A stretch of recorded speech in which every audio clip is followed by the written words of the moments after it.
C'est malheureusement un classique, même s'il est particulièrement précoce cette année. Un épisode de neige qui provoque la pagaille, 10 à 20 cm tombés en vallée du Rhône et à Grenoble et jusqu'à 30 cm sur les hauteurs de l'Isère, du Rhône, de l'Ardèche et de la Drôme. Des routes coupées, des branches qui tombent. Un automobiliste a été tué et l'électricité est toujours coupée ce soir dans plusieurs départements. 245 000 foyers privés de courant. À Roche, par exemple, dans l'Isère, Evelyne et Jean-Paul s'apprêtent à passer une deuxième nuit sans lumière ni chauffage. Depuis hier soir, nous sommes dans le noir depuis 9h. Pas d'électricité, pas de chauffage. On ne peut pas ouvrir les volets. Donc la maison est dans le noir et les chiens sont dans le noir.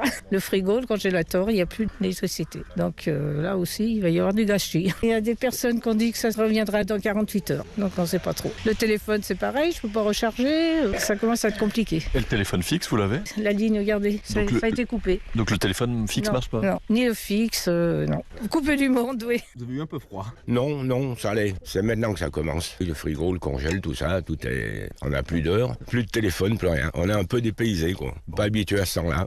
Un témoignage au micro de Jean-Luc Boujon dans l'Isère. Et nous passons le coup de fil du 18h à Enedis. Bonsoir Robin de Vaugeler. Bonsoir. Vous en êtes le directeur de la communication, 2000 agents mobilisés depuis ce matin et pourtant le courant n'est toujours pas rétabli partout. Comment l'expliquer ?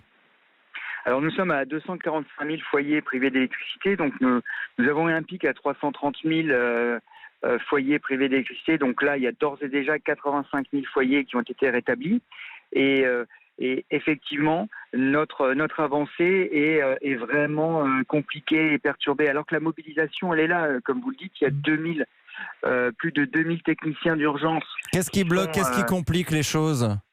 Écoutez, en fait, le matériel, les hommes et les femmes, nous les avons sur le terrain, mais les voies d'accès sont bloquées. Des armes ont été arrachées, il faut débiter ces armes, il faut déneiger. Alors les services de l'État, la gendarmerie qui nous donnent des accès prioritaires, également les mairies font un travail remarquable, mais ça ralentit évidemment notre travail pour accéder à ces chantiers. Vous avez une heure. Il y a vraiment beaucoup de neige. Demain, quelle heure ? Vous avez déjà une estimation ? Vous imaginez pouvoir garantir que demain tout sera rétabli ? Alors écoutez, là, ce que nous savons, c'est que là, il y a 2 jours de travail vraiment très ardu. Les équipes travaillent d'arrache-pied. Il y a encore des renforts qui vont arriver. Oui, on a 5 hélicoptères. On n'a pas pu les faire décoller parce que le plafond était trop bas. On n'a pas eu l'autorisation. C'était trop dangereux. Quand vous dites 2 jours, c'est 2 jours de plus ? Ça veut dire d'ici à dimanche seulement ? Écoutez, déjà, sur demain, il va y avoir beaucoup de travail.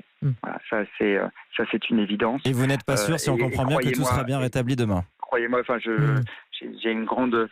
Je connais bien ces femmes et ces hommes qui sont sur le terrain, qui sont entraînés pour ça. Ils travaillent d'arrache-pied. En même temps, c'est leur métier, bien sûr. Mais les conditions d'accès sont difficiles. D'accord. Donc vous préférez être prudent ce soir et ne pas annoncer un délai trop court pour ne pas faire de déçus, et vous misez plutôt pour dimanche, en tout cas, on l'a compris. Merci beaucoup d'avoir répondu ce soir, Robin de Vaugeler, à nos questions.